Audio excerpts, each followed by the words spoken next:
नमस्कार दोस्तों, मैं शिवानी वर्मा लोकगीत चैनल में आप लोगों का स्वागत है दोस्तों। और आज मैं आप लोगों के लिए लेकर आई हूँ एक प्यारा सा विवाह गीत है। बहुत ही दर्द भरा ये गीत है, भाई बहन पर है ये गीत। तो आइए सुने और गीत का आप लोग पूरा आनंद लीजिए।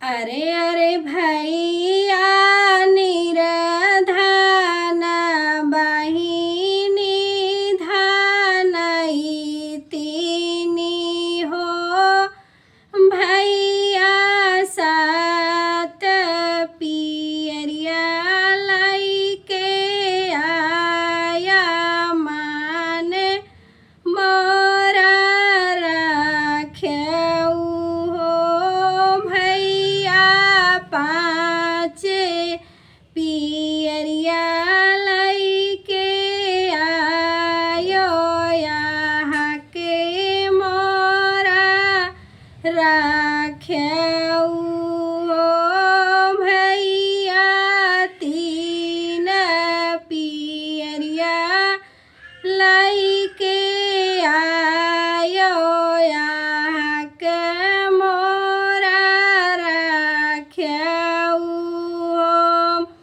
हो, भैया छूछई हाथे तू ही आयो आहाँ के मोरा राख्यऊ हो।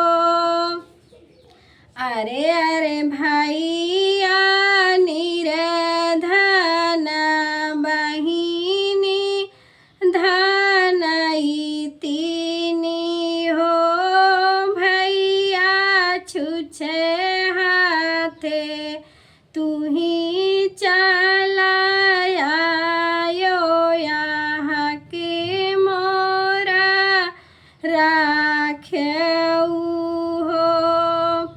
आंगन बहार थी चेरिया हो, बाबा जी के लवड़ी न बाबा जी के लवड़ी नी हो, चेरिया देखिया वा भैया के डगरिया के तिक दूरी बाटनी हो। आगे आगे आवई घीव गागरी पियरी गागरी हो, यारे नीले घोड़े आवा सवरवा तो डरिया भाऊजियापन हो, यारे नीले घोड़े भैया या सवरवा तो डरिया भाऊजियापन हो।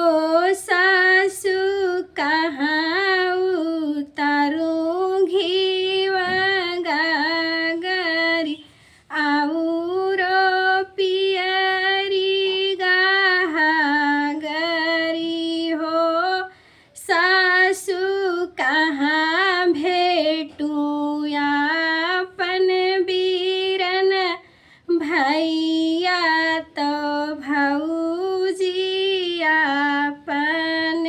हो।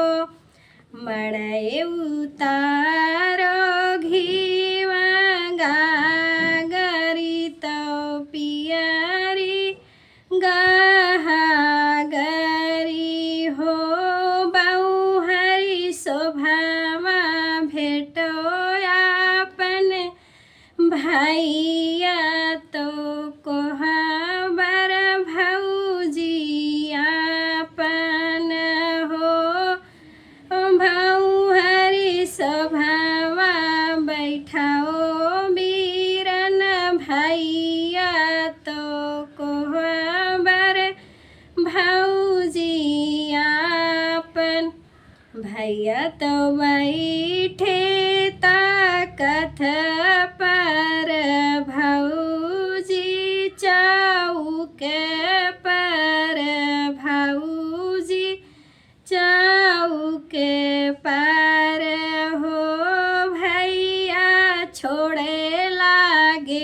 सोने के मोहरिया भायनवा नेवा छावर हो भैया छोड़े लागे सोने के मोहरिया भायनवा नेवा छावर हो बहिनी कहाँ गई तोहरी सासू तो कहाँ गई नदिया हो बहिनी बोलाई लाओ रान पड़ोसिन पियरिया हम पहिरई बई हो बहिनी पियरी से माड़ौ छवई सब का देखई त सबका पियरिया पहिरई बई हो बहिनी यसमत तुही हम जान्यू कि भैया मोरा गरीब बाटे हो बहिनी बेची देबै बाबाजी कई घोड़वा इज्जतिया तोहरा रखबै मान तोहरा रखबै हक पूरा करबै